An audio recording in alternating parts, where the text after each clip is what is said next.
যুদ্ধের শুরুতেই ট্রাম্প সাহেব যা ভেবেছিলেন পরিস্থিতি তার নিয়ন্ত্রণের একেবারে বাইরে চলে গেছে। সবচেয়ে বড় সংকট তৈরি হয়েছে হরমুজ প্রণালী বা স্ট্রেট অফ হরমুজ নিয়ে। এটি মাত্র 33 কিলোমিটারের একটি সংকীর্ণ সমুদ্রপথ, কিন্তু বড় জাহাজ বা তেলের ট্যাঙ্কার চলাচলের জন্য এই 30 কিলোমিটারের মধ্যে 3 কিলোমিটারের একটি গভীর পানির এলাকা রয়েছে, এখন যা পুরোপুরি ইরানের সীমানার মধ্যে পড়ে। ইরান সেই হরমুজ বন্ধ করে দিয়েছে এবং এখন সেখানে একটি টোল বুথ বসিয়েছে। তাদের দাবি, তাদের সীমানা দিয়ে যেতে হলে এখন থেকে কর দিতে হবে এবং এই একটি সিদ্ধান্তে বিশ্ব অর্থনীতিতে ধস নেমেছে। অর্থনৈতিক ক্ষয়ক্ষতির খতিয়ানটা একটু খতিয়ে দেখা যাক। বিগত এক মাসে সরাসরি ক্ষতির পরিমাণ দাঁড়িয়েছে প্রায় $500 বিলিয়ন। কোম্পানি একের পর এক বন্ধ হয়ে যাচ্ছে, মানুষ কাজ হারাচ্ছে। যদি শেয়ার বাজারের দিকে তাকান তবে সারা বিশ্বে প্রায় 5 থেকে 6 ট্রিলিয়ন ডলারের স্টক মার্কেট ভ্যালুয়েশন শেষ হয়ে গেছে। ভারতের পুরো অর্থনীতির সমান বা তার চেয়ে বেশি অর্থ মাত্র এক মাসে বিশ্ব বাজার থেকে উধাও হয়ে গেছে। এই যুদ্ধের চড়া মূল্য এখন সারা বিশ্বের সাধারণ মানুষকে দিতে হচ্ছে। আর এর পেছনের কারণ ট্রাম্প এবং ইসরায়েলের যৌথ হামলা, ইরানে রেজিম চেঞ্জ করাবেন বলে। তেলের দাম ও আমেরিকার নীতি পরিবর্তন নিয়ে একটু দেখি। যুদ্ধের আগে তেলের দাম ছিল প্রতি ব্যারেল সর্বোচ্চ $65-66।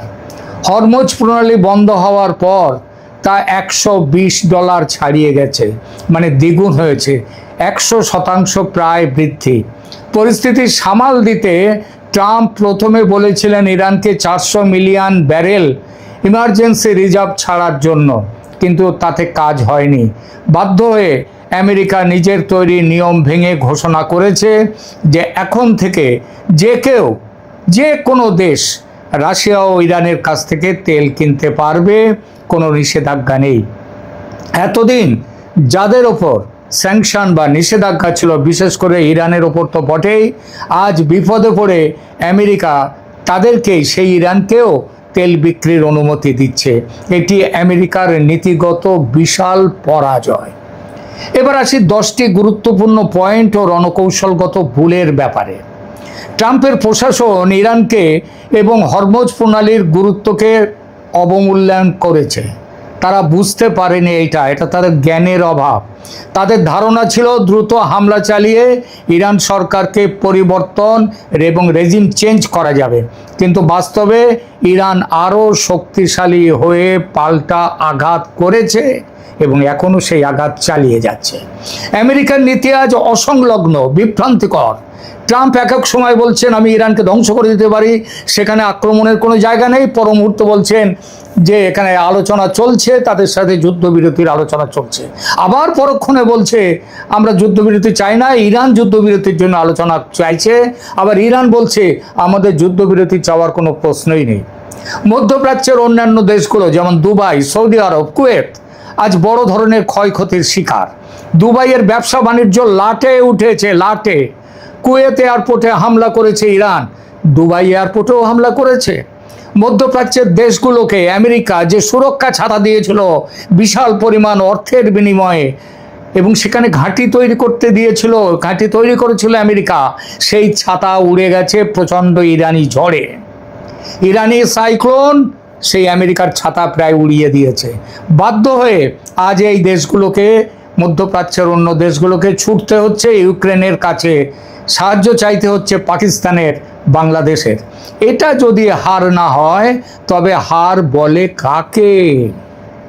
ইরান নথি স্বীকার করার পরিবর্তে 15 দফার শান্তি প্রস্তাব সরাসরি নাকচ করে দিয়েছে। শান্তি প্রস্তাব দিয়েছিল আমেরিকা, সেটা তো নাকচ করে দিয়েছে, উল্টে নিজে 5 দফা শর্ত দিয়েছে যুদ্ধ বন্ধ করবার জন্য। আমেরিকার দাবি তাদের মাত্র 13 জন সেনা নিহত এবং 300 জন আহত হয়েছে। হ্যাঁ, বেশ কয়েকটা যুদ্ধ বিমানকে ইরান ধ্বংস করেছে। তবে সেটাও আবার বলছে এটা নাকি ভুল করে তাদের নিজেদের লোকেরাই এটা করে ফেলেছে। কি অদ্ভুত ব্যাখ্যা। তবে অনেক সামরিক বিশেষজ্ঞ মনে করেন আসল সংখ্যাটি আরও বেশি, অনেক বেশি। ভয় দেখাতে মানবিকতার সব সীমা অতিক্রম করে গেছে আমেরিকা। আমেরিকার বোমারু বিমান বোমা ফেলেছে বাচ্চা মেয়েদের স্কুলে ইরানে। 160টি মেয়ে নিহত। অমার্জনীয় অপরাধ, অমার্জনীয়। যুদ্ধ এখন আর শুধু ইরান আমেরিকার মধ্যে সীমাবদ্ধ নেই। লেবানন থেকে হিজবুল্লাহ এবং ইয়েমেন থেকে হুতিরা এই যুদ্ধে জড়িয়ে পড়েছে। এর ফলে লোহিত সাগর, রেড সি এখন আর নিরাপদ নেই, যা বিশ্ব সরবরাহ ব্যবস্থাকে আরও পঙ্গু করে দিয়েছে। জ্বালানি সংকট ও এলএনজি বিপর্যয়ের দিকে দেখুন, যেটা বিশ্বের এখন একটা ভয়ঙ্কর একটা বিপর্যয়। ইরান আগে বিশ্বের তেলের বাজারের মাত্র 4% নিয়ন্ত্রণ করত, কিন্তু হরমুজ প্রণালী বন্ধ করার মাধ্যমে তারা তাদের রপ্তানি বাড়িয়েছে এবং তারা পরোক্ষভাবে এখন 20% তেলের বাজার নিয়ন্ত্রণ করছে। কে? ইরান করছে। কাতার থেকে আসা এলএনজি সরবরাহ মারাত্মকভাবে বিঘ্নিত হয়েছে, কারণ কাতারের প্ল্যান্টে হামলা চালিয়েছে ইরান। তার ফলে বিশ্বের 17% গ্যাস সরবরাহ স্থায়ীভাবে ক্ষতিগ্রস্ত হয়েছে, যা মেরামত করতে আরও 5 বছর সময় লাগবে যুদ্ধ শেষ হওয়ার পর। এটি মানব ইতিহাসের এখনো পর্যন্ত সবচেয়ে বড় জ্বালানি বিপর্যয়। আসুন উপসাগরীয় দেশগুলোর পতন ও খাদ্য সংকট প্রসঙ্গে। দুবাইয়ের মতো জাঁকজমকপূর্ণ শহরগুলো আজ ধ্বংসের মুখে। পর্যটক নেই, হোটেলগুলোতে বিশাল ছাড় দিয়েও কাস্টমার পাওয়া যাচ্ছে না। দুবাই এয়ারপোর্ট বন্ধ রাখতে হচ্ছে মাঝে মাঝেই। দুবাই প্রতিদিন প্রায় $600 মিলিয়ন লোকসান দিচ্ছে। সবচেয়ে ভয়ঙ্কর বিষয় হলো মধ্যপ্রাচ্যের দেশগুলোর 70% খাবার বিদেশ থেকে আসে। বন্দরগুলো বন্ধ থাকায় সেগুলোর চরম খাদ্য সংকট সেখানে দেখা দেওয়ার আশঙ্কা তৈরি হয়েছে। কিন্তু এর চেয়েও বিভীষিকার, সবচেয়ে বড় বিভীষিকার খবর হলো পানীয় জল ও বিদ্যুৎ সংকট। মধ্যপ্রাচ্যের মানুষদের পানীয় জলের জন্য ডিস্যালিনেশন প্ল্যান্টের ওপর নির্ভর করতে হয়। ডিস্যালিনেশন প্ল্যান্ট হলো সমুদ্রের তীব্র লবণাক্ত জলকে যান্ত্রিক পদ্ধতিতে লবণমুক্ত করা হয় বড় বড় প্ল্যান্টে। মধ্যপ্রাচ্যের সমস্ত দেশেই এই বহু প্ল্যান্ট। এই প্ল্যান্টগুলো বিদ্যুৎ কেন্দ্রের সাথে যুক্ত। যদি বিদ্যুৎ কেন্দ্র আক্রান্ত হয় তবে প্রায় 6 কোটি মানুষ পানীয় জল পাবে না। এখনো পর্যন্ত যা খবর, ইরান যুদ্ধের প্রভাবে মধ্যপ্রাচ্যের বেশ কিছু দেশের গুরুত্বপূর্ণ পরিকাঠামো যথা বিদ্যুৎ কেন্দ্র ও ডিস্যালিনেশন প্ল্যান্ট সরাসরি আক্রান্ত হয়েছে। কিছু প্ল্যান্ট চরম ঝুঁকির মুখেও রয়েছে। কাতারকে দিয়ে শুরু করি। কাতারের এলএনজি প্ল্যান্টে হামলা হয়েছে। এর ফলে বিশ্বের মোট গ্যাস সরবরাহের 17% স্থায়ীভাবে ক্ষতিগ্রস্ত হয়েছে, যা মেরামত করতে অন্তত 5 বছর সময় লাগবে। সৌদি আরবের বিভিন্ন গুরুত্বপূর্ণ স্থানে হামলা করেছে ইরান। দেশটির বিদ্যুৎ কেন্দ্র এবং ডিস্যালিনেশন প্ল্যান্টগুলো কয়েকটি সরাসরি ইরানি মিসাইল এবং ড্রোন হামলার কবলে পড়েছে এবং বাকিগুলো টার্গেটে আছে। সংযুক্ত আরব আমিরশাহী, এদের বিশেষ করে দুবাই ও আবুধাবি, সংযুক্ত আরব আমিরাতের বিদ্যুৎ ও পানি সরবরাহ ব্যবস্থা যুদ্ধের কারণে চরম অস্থিরতার মধ্যে রয়েছে। এই অঞ্চলের বিদ্যুৎ কেন্দ্রগুলো আক্রান্ত হলে পানীয় জলের ডিস্যালিনেশন প্ল্যান্টগুলোও অকেজ হয়ে পড়বে। ইতিমধ্যে কয়েক জায়গা আক্রান্ত হয়েছে। কুয়েতের এয়ারপোর্টে অগ্নিকাণ্ডের ঘটনার পাশাপাশি 10টি জ্বালানি ও বিদ্যুৎ পরিকাঠামোর ওপর হামলা হয়েছে এবং আশঙ্কার কথাও জানানো হয়েছে।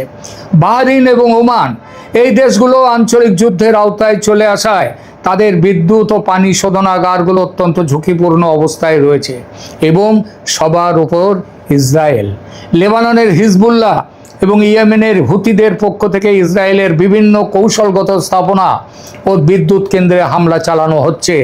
ইসরায়েলের ডিস্যালিনেশন যে প্ল্যান্টেও বোমা পড়েছে ইতিমধ্যে। কেন এই স্থাপনাগুলো লক্ষ্যবস্তু করা হচ্ছে?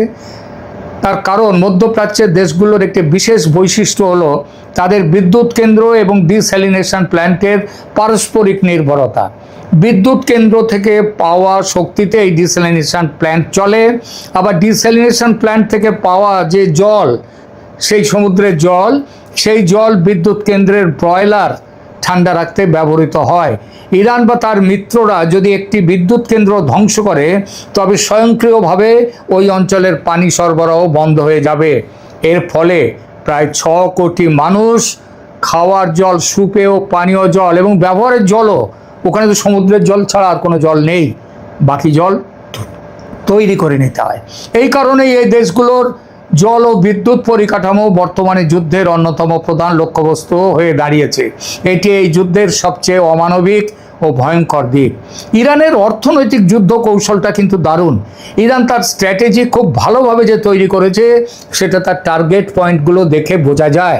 ইরান বুঝে গেছে যে তারা সামরিকভাবে আমেরিকার সাথে সরাসরি পেরে উঠবে না, তাই তারা যুদ্ধকে দীর্ঘস্থায়ী করার কৌশল নিয়েছে। আমেরিকা ও তার মধ্যপ্রাচ্যের মিত্রদের দুর্বল জায়গাগুলো চেপে ধরার লাইন নিয়েছে, আর এই স্ট্র্যাটেজিতে তারা এখনো পর্যন্ত সফল। আমেরিকা তাদের বাহিনীর পেছনে প্রতিদিন প্রায় $1 বিলিয়ন খরচ করছে। ইরান চাইছে আমেরিকাকে অর্থনৈতিকভাবে রক্তক্ষরণ ঘটাতে।